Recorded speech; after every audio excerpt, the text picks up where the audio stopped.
ఓం శ్రీ గురుభ్యో నమః. ఓం శ్రీ మాత్రే నమః. బుధగ్రహం అంటే బుధుడు బుద్ధికారకుడు అంటాడు. ఒక వ్యాపార పరంగా కానీ అలానే బుధుడి యొక్క కారకత్వాలను మనం చూసుకునేటట్టయితే మెయిన్ ముఖ్యంగా వ్యాపార పరంగా కానీ అకౌంట్స్ సంబంధించిన విషయాల్లో కానీ భాగస్వామ్య వ్యాపారం కానీ బుద్ధి కుశలతకు కానీ డెవలప్మెంట్స్ విషయంలో కానీ అన్నిటికి కూడా బుధుడు చాలా ఇంపార్టెంట్ ప్లానెట్. ఇక్కడ మనకి మే 29వ తారీఖు నుంచి జూన్ 29వ తారీఖు వరకు కూడా నెల రోజుల పాటు బుధుడు మిథున రాశిలో సంచారం చేస్తున్నారు. మిథున రాశిలో అంటే స్వక్షేత్రంలో సంవత్సరం తర్వాత మళ్ళీ ఇక్కడ మిథున రాశిలోకి రావటం వల్ల తన యొక్క ఓన్ హౌస్లోకి రావటంలో ఎలాంటి ఫలితాలు జరగబోతున్నాయి అంటే గోచారరీత్యా ఇవన్నీ కూడా గోచారరీత్యా చెప్పబడే ఫలితాలు అంటారు. బుధుడు యొక్క మన బుధగ్రహం అనేది మేషాది ద్వాదశ రాశులకి వాళ్ళకి ఏ విధంగా ఉండబోతుంది, బుధ మహర్దశ కలిసి వస్తుందా రాదా, బుధుడు గోచారరీత్యా ఏ విధంగా ఉండబోతున్నాడు అనే విషయాన్ని మనం మేషాది ద్వాదశ రాశుల వాళ్ళకి ఏ విధంగా ఉండబోతుంది అనేది తెలుసుకుంది. ఎందుకంటే బుధగ్రహానికి అధిదేవతలు, ప్రత్యదేవతలు, అధిష్టాన దేవత, అంతరిక్ష దేవతలు ఉంటారు. అంటే అంతరిక్ష దేవత వచ్చేటప్పటిగా త్రిపుర సుందరీ దేవి అంటారు. అంటే త్రిపుర సుందరీ దేవి. అలానే బుధగ్రహానికి అధిదేవత విష్ణువు, ప్రత్యదేవత నారాయణుడు, అధిష్టాన దేవతలు మహాగణాధిపతి. అలానే ఇక్కడ బుధుడి వల్ల ఏ విధంగా ఉండబోతుంది అంటే వ్యాపార పరంగా కానీ బుద్ధి కుశలత కానీ ప్రణాళికాబద్ధం కానీ ఇన్ టైంలో ఎలాంటి నిర్ణయాలు తీసుకోబోతున్నారు, అలాంటి నిర్ణయాలు ఎలాంటి చక్కని నిర్ణయాలు తీసుకుంటున్నారు అంటే చెడు నిర్ణయాలు తీసుకోబోతున్నారా, మంచి నిర్ణయాలు తీసుకోబోతున్నారా అంటే మన సిక్స్త్ సెన్స్ అంటారు చూసారా, ఇన్ టైంలో మనం కరెక్ట్గా నిర్ణయం తీసుకున్నాం అనుకోండి అది ప్లస్ పాయింట్ అవుతుంది. ఆ టైంలో మనం తీసుకోలేదనుకోండి మైనస్ పాయింట్ అవుతుంది. అంటే మైనస్ పాయింట్ అంటే సాధారణంగా పెద్దవాళ్ళు అంటుంటారు మనకి దగ్గర వచ్చిన దాన్ని కాలు తన్నకూడదు అని అర్థం. అంటే ఏదైతే లక్ష్మీదేవి వస్తున్నప్పుడు తలుపు తెరవాలంటారు, మనకు అవకాశాలు వచ్చినప్పుడు అందిపుచ్చుకోవాలి. ఈ అందిపుచ్చుకోగలిగిన నాలెడ్జి తెలివితేటలు ఇచ్చే గ్రహం ఏంటంటే బుధుడు. అదే సిక్స్త్ సెన్స్ అంటారు. అంటే నిర్ణయం తీసుకున్నప్పుడు చాలా జాగ్రత్తగా నిర్ణయాలు తీసుకోవాలి, హింట్ తీసుకోవాలి. అంటే మన ఆరోగ్యం బాగుండట్టే దాన్ని హింట్ ఇస్తుంటాడు, చాలా జాగ్రత్త ఉండాలి, వయసు అయిపోతుంది, బాధ్యతలు పెరుగుతున్నాయి, మీ వెనక భార్య పిల్లలు ఉన్నారు, డబ్బులు సంపాదించుకోండి, ఏ దశ వరకు బాగుంటుందో చాలా జాగ్రత్తగా నిర్ణయాలు తీసుకోండి, ఇది ఉపయోగమా లేదా అనే నిర్ణయాలన్నీ కూడా చెప్పగలిగే గ్రహం ఏమిటి అంటే బుధగ్రహం. ఆ బుధగ్రహం అనేది మేషాది ద్వాదశ రాశి వాళ్ళకి గోచారరీత్యా ఏ విధంగా ఉందో ఒకసారి తెలుసుకుందాం. వృశ్చిక రాశి వారికి ఈ నెల రోజుల పాటు బుధుడి యొక్క ప్రభావం ఏ విధంగా ఉండబోతుంది. వృశ్చిక రాశి వారికి వచ్చేటప్పటికల్లా లాభాధిపతి, అలానే లాభాధిపతితో పాటు అష్టమాధిపతి అయిన బుధుడు అష్టమ స్థానంలో ఉండటం వల్ల శరీరమునందు ఆరోగ్యపరంగా ఉండే ఇబ్బందులు రాకుండా చూసుకోండి. స్థానచలనం, తల్లి యొక్క ఆరోగ్యపరంగా కొన్ని ఇబ్బందులు కలుగుతూ ఉంటాయి, డబ్బులు వస్తుంటే ఖర్చు అవుతుంటుంది. అంటే డబ్బు విషయంలో కొంత పొదుపును పాటించడం చాలా మంచిది. శుభ కార్యక్రమాలు జరుగుతాయి, అబ్బాయికి అమ్మాయికి వివాహాలు జరిగే అవకాశాలు, కళ్యాణ గడి వచ్చే అవకాశం ఉంది. అభిరుచి లేని భోజనము, అలానే శత్రుబుద్ధి కలిగే అవకాశం, అంటే మిత్రులు కూడా శత్రులుగా మారిపోయే అవకాశాలు ఉంటాయి. తొందరపడి ఎవరిని కూడా నమ్మకూడదు, నమ్మినట్టు మాత్రం నటించాలి.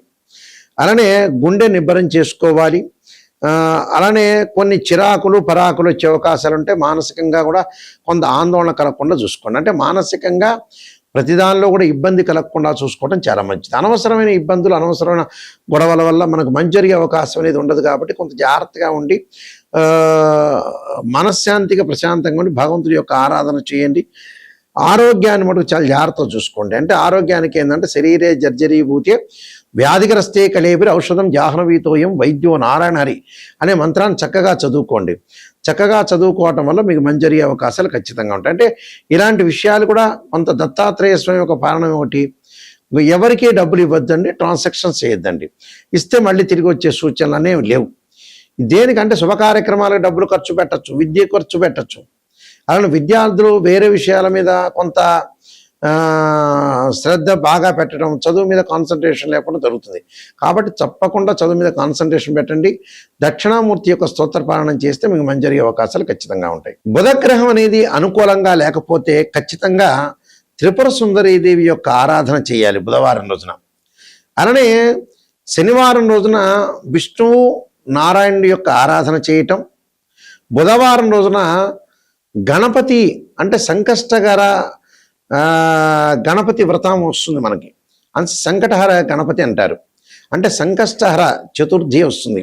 ఆ చతుర్థి రోజున గణపతి యొక్క వ్రతాన్ని చేయటం, లేకపోతే హస్తా నక్షత్రం రోజున గరికతోటి గణపతి యొక్క ప్రార్థన చేయటం, వక్రతుండ మహాకాయ కోటి సూర్య సమప్రభ నిర్విఘ్నం కురుమే దేవా సర్వకార్యేషు సర్వదా అంటారు. అంటే బుధగ్రహం వల్ల బుధుడి యొక్క దృష్టి ఏ విధంగా ఉంది అంటే ఇవన్నీ కూడా మన గోచారరీత్యా చెప్పబడే ఫలితాలే కాకుండా జన్మజాతకంలో కూడా బుధుడు ఏ విధంగా ఉంది, ఎలాంటి అంతర్దశ ఉంది, బుధుడు నీచంగా ఉన్నాడా, ఉచ్చస్థానంలో ఉన్నాడా. సహజంగా ఏమిటి, బుధుడికి నీచస్థానం మీనరాశి, బుధుడు ఎన్ని డిగ్రీల్లో ఉన్నాడు, మరి బుధుడు ఏ గ్రహంతో కలిసి ఉన్నాడు, ఉచ్చలో ఉన్నాడా, నీచలో ఉన్నాడా, బుధుడు శనితో కలిసి ఉన్నాడా, చంద్రుడితో కలిసి ఉన్నాడా, ఎలాంటి దృష్టి కలిగి ఉంటుంది. అంటే బుధుడి వల్ల కూడా ఎలా ఉంటుందంటే గొంతు, కంఠము, అలానే థైరాయిడ్ వ్యాధులు, ఇలాంటివన్నీ కూడా బుధుడి ద్వారానే వస్తాయి. అలానే గణిత శాస్త్రం, అకౌంట్స్, ఆస్ట్రాలజీ, నాట్యము, సంగీతము, జర్నలిస్టు,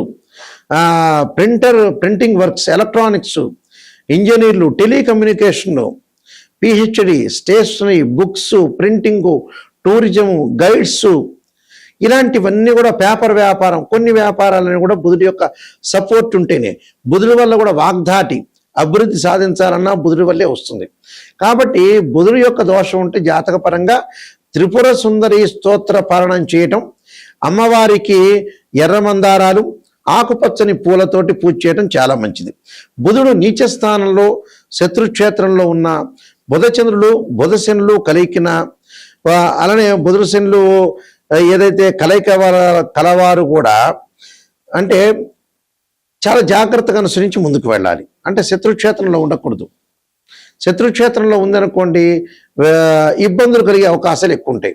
అలానే ఈ బుధుడి యొక్క కారకత్వాల్లో కూడా టీచర్సు, ఉపాధ్యాయులు, లెక్చరర్సు, వ్యాపారులు, ప్రొఫెసర్లు, సైంటిస్టులు, గణిత శాస్త్రజ్ఞులు, గ్రంథకర్తలు, ప్రచురణకర్తలు, అకౌంట్స్, బీమా ఏజెంట్లు, పోస్టల్ ఉద్యోగులు, డ్రైవర్లు, రైళ్లు నడిపేవాళ్ళు, ఇంజనీర్లు, డైరెక్టర్లు, కరస్పాండెంట్లు, ప్రింటింగ్ ప్రెస్లు, టెలిఫోన్ ఆపరేటర్లు, వీళ్ళందరికీ కూడా బుధుడు నీచపడితే ఖచ్చితంగా ఈ స్తోత్ర పారాయణం చేయాలి. చేస్తే వాళ్ళకి మంచి జరిగే అవకాశాలు ఎక్కువ ఉంటుంది. అలానే ఇక్కడ బుధుడు పుష్యమి, అనురాధ, ఉత్తరాభాద్ర, రోహిణి, హస్త, శ్రవణ నక్షత్రాల్లో ఉన్నవారు కూడా ఈ స్తోత్ర పారాయణం చేయడం చాలా మంచిది. వాళ్ళ జన్మజాతకంలో బుధుడు పుష్యమి కానీ, అనురాధ కానీ, ఉత్తరాభాద్ర కానీ, రోహిణి కానీ, హస్త, శ్రవణ నక్షత్రాల్లో ఉన్నవారు, అలాగే బుధుడు నీచపడిన వాళ్ళు, బుధచంద్రులు కలిసిన వాళ్ళు, బుధశనులు కలిసిన, బుధుడు శని కలిసిన వారు కూడా ఈ త్రిపుర సుందరి దేవి యొక్క స్తోత్ర పారాయణం అందరూ చేయాలి. బుధుడి యొక్క దోషం ఉంది అని అంటే అందరూ చేయటం చాలా మంచిది. అందువల్ల ఖచ్చితంగా ఈ నియమాలు పాటించాలి. అలానే జీవితంలో నెగిటివ్ అనేది తెలుసుకోవాలి. నెగిటివ్ తెలుసుకుంటేనే మనం పాజిటివ్ లోపలికి వెళ్తాము. చాలామంది కూడా ఆస్ట్రాలజీని అప్రోచ్ అయ్యేటప్పుడు గురువుగారు పాజిటివ్ చెప్పండి అని అడిగేవాళ్ళు ఉన్నారు. పాజిటివ్ వల్ల పెద్ద ప్రయోజనం ఉండదు. ఏదో మీరు కన్సల్టింగ్ ఫీజు ఇస్తారు, తీసుకుంటారు, 10 నిమిషాలు హ్యాపీ చేస్తారు, తర్వాత మీ పని మీదే, వీళ్ళ పని వీళ్ళదే. అంటే ఉన్న నిజాన్ని చెబుతున్నాను.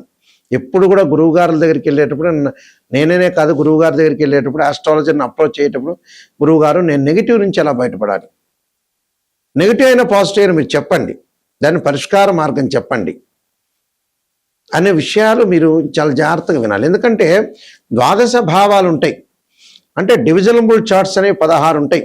ఈ ద్వాదశ భావాల్లో తనుభావానికి రవి అధిపతి, ద్వితీయ భావానికి గురువు, సోదర భావానికి కుజుడు, చతుర్థ భావానికి చంద్రుడు, పంచమ భావానికి గురువు, షష్టమ భావానికి కుజుడు, సప్తమ భావానికి శుక్రుడు. ఇలాంటి భావాధిపతులు, ఆ రాస్యాధిపతులు, ఆ గడిలో ఉన్న ఏదైతే గ్రహాన్ని మూడింటిని కూడా అనాలిసిస్ చేయాలి. అంటే ఒక్కొక్క లగ్నానికి ఏ దశలు కలిసి వస్తాయి, ఏ అంతర్దశలు కలిసి వచ్చే అవకాశం ఉంటుంది, అలానే ప్రాణదశ, సూక్ష్మదశ, విదిశలను కూడా అనాలిసిస్ చేయటం. అలానే నవాంశము D16 చార్ట్స్ ఉంటాయి. ఒక అమ్మాయికి కానీ అబ్బాయికి వివాహం కాలేదనుకోండి, రాశిచక్రము, నవాంశము, భావచక్రము, దశలు, అంతర్దశలు. సంతానం కలగట్లేదా, రాశిచక్రము, సప్తమాంశ చక్రం, భావచక్రం, దశలు, అంతర్దశలు. వృత్తిపరంగా అనుకూలంగా లేదా, రాశిచక్రం, దశమాంశ చక్రం, భావచక్రము, దశలు, అంతర్దశలు. అంటే ఇవన్నిటిని కూడా అనాలిసిస్ చేయాలి.